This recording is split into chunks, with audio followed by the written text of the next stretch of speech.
আসসালামু আলাইকুম রহমতুল্লাহি ওয়া বারাকাতুহু। হ্যালো এভরিওয়ান, সবাই কেমন আছেন? আশা করছি আপনারা সবাই অনেক অনেক বেশি ভালো আছেন। This is Imran from Australia. আর আজকের এই ভিডিওতে কথা বলবো অস্ট্রেলিয়াতে এসে পড়াশোনা করার জন্য আপনার পিটিইতে সর্বনিম্ন কত স্কোর লাগবে। আমরা জানি অনেকেই যে আইএলটিএসের জন্য আমাদের ব্যাচেলরের জন্য সর্বনিম্ন 6.5 লাগবে, মাস্টার্সের জন্য 7 লাগবে, আপনার ডিপ্লোমার জন্য 6 অ্যান্ড নিচের লেভেলের জন্য আমাদের 5.5 হলে কিন্তু আমরা অস্ট্রেলিয়াতে এসে পড়াশোনা করতে পারবো। বাট এখানে কিন্তু আরেকটা কম্পিটিটিভ এক্সাম আছে, যেমন আইএলটিএস একটা ইংলিশ প্রফিসিয়েন্সি টেস্ট তারা নিয়ে থাকে, স্ট্যান্ডার্ড মনে করে থাকে। সেই মতে শুধুমাত্র অস্ট্রেলিয়ার জন্য সবচেয়ে বেশি কার্যকরী আরেকটা এক্সাম হচ্ছে PTE, Pearson test exam, you can say that. So এই যে পিয়ারসন টেস্ট এক্সাম, এইটার জন্য মধ্যে আপনার কত পেতে হবে। দেখা যায় অনেক সময় অনেকের আইএলটিএস করতে ভালো লাগে না, আইএলটিএসের থেকে আরও বেশি সহজ মনে হয় পিটিইটাকে, কারণ পিটিতে আইএলটিএসের মতো এত প্যারা নাই। পিটি খুব সহজ আসলে, যারা আইএলটিএস করে তাদের জন্য পিটি পানিবাদ হয়ে যাবে যদি আপনি ভালোভাবে প্রিপারেশন নেন। সো যেহেতু পিটি নিয়ে সবার এত কনসার্ন, আর অস্ট্রেলিয়ান গভর্নমেন্ট বেশিরভাগ পিটির যেই আপনার অ্যাপ্লিকেন্টগুলো আছে তাদেরকে অনেক বেশি অ্যাকসেপ্ট করে, তাদের ভিসাটাকে অ্যাপ্রুভ করে, সেহেতু আপনার জানা দরকার আসলে অস্ট্রেলিয়াতে এসে আপনি যখন পড়াশোনা করতে চাচ্ছেন সেক্ষেত্রে আপনার পিটিতে সর্বনিম্ন কত স্কোর লাগবে। আপনি যদি বিভিন্ন ধরনের ইউনিভার্সিটি ওয়েবসাইটে আপনি ঘুরে দেখান, ওইখানে যে রিকোয়ারমেন্ট, ওই রিকোয়ারমেন্টে দেখবেন যে পিটির স্কোর কিন্তু তার মেনশন করে দিয়েছে যে পিটিতে সর্বনিম্ন এত স্কোর লাগবে, ওভারঅল এত স্কোর লাগবে। আইএলটিএসের মেনশন করে দিয়েছে, বা অন্য আদার্স কোনো টোফেল এক্সাম যদি থাকে সেই টোফেল এক্সামগুলো কিন্তু ওইখানে মেনশন করে দিয়েছে। বাট ওইগুলো নিয়ে আমি আজকে কথা বলছি না, আজকে আমি শুধুমাত্র কথা বলবো পিটিই নিয়ে, কারণ আজকের মূল টপিকটা হচ্ছে পিটিই। চলুন কথা বলা যাক। 3 টাইপের মানুষ এখানে আসবে পড়াশোনা করার জন্য।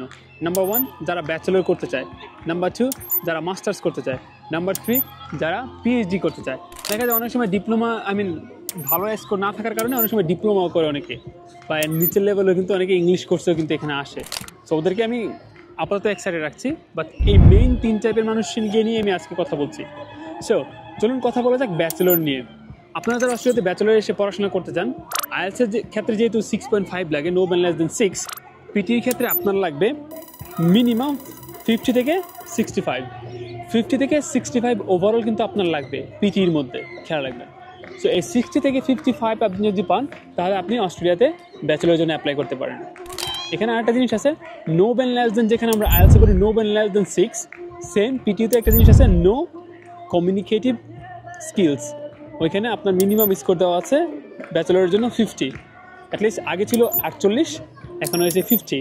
সো আপনার কিন্তু 50 পেতে হবে একটাতে, যে কোনো, নো প্রবলেম। এর নিচে পাইলে কিন্তু আবার দেখা যায় প্রবলেম ক্রিয়েট করবে।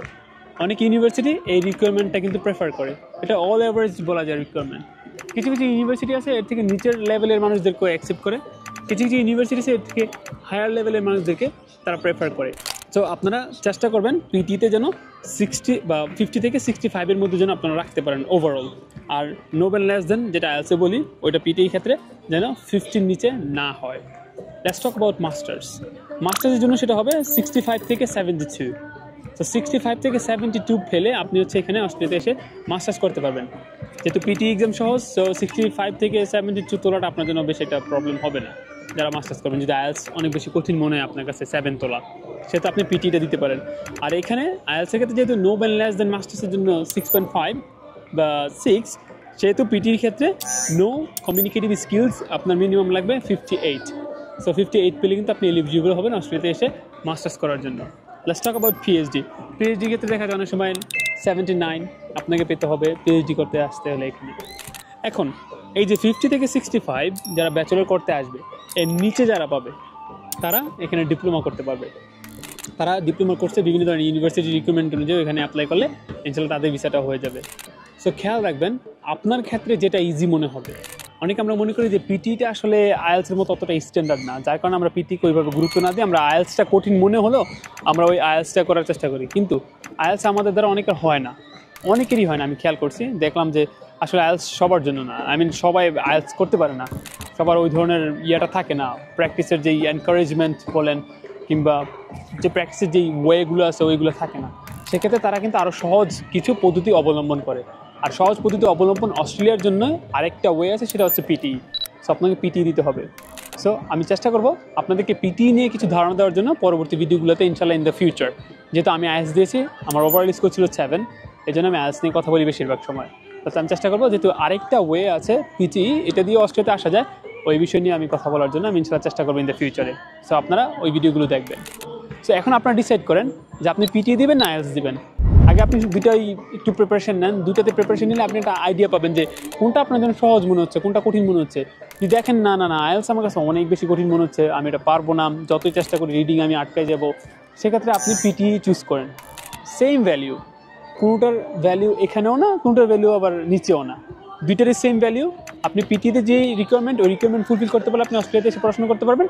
আপনি আইএলসের যে রিকোয়ারমেন্ট, ওই আইএলসের রিকোয়ারমেন্টগুলো ফুলফিল করতে পারলে আপনি অস্ট্রেলিয়াতে এসে পড়াশোনা করতে পারবেন। বা দিন শেষে আপনার স্কোরটা লাগবে, আপনার এই কম্পিটিটিভ ইংলিশ ল্যাঙ্গুয়েজ প্রফিসিয়েন্সি টেস্টের একটা এক্সাম লাগবে, আদারওয়াইজ আপনি কিন্তু অস্ট্রেলিয়াতে এসে পড়াশোনা করতে পারবেন না। সো হোপফুলি ভিডিওটা আপনাদের অনেক বেশি হেল্প করবে। আপনারা জানতে পেরেছেন যে মিনিমাম পিটিতে কত স্কোর লাগবে অস্ট্রেলিয়াতে এসে পড়াশোনা করার জন্য। এখন অনেকের অনেক কন্ট্রোভার্সি থাকতে পারে, অনেক দিন আগে আপনি এখানে আসতে পারেন যার এর থেকে নিচের লেভেলে স্কোর ছিল, সে বলবেন যে ভাই আমি তো এত দিয়ে অস্ট্রেলিয়াতে আসছি। সেটা আগের বিষয়, 2025 সালে অনেক কিছু চেঞ্জ হয়ে গেছে। সো আপনাকে ওই বিষয়টা মাথায় রেখে কিন্তু সামনে আগাতে হবে। ইনশাআল্লাহ আপনার সাথে দেখা হবে নতুন একটা ভিডিওতে, নতুন একটা দিনে। ততদিন পর্যন্ত আপনারা সবাই ভালো থাকবেন, সুস্থ থাকবেন। আসসালামু আলাইকুম ওয়া রাহমাতুল্লাহি ওয়া বারাকাতুহু।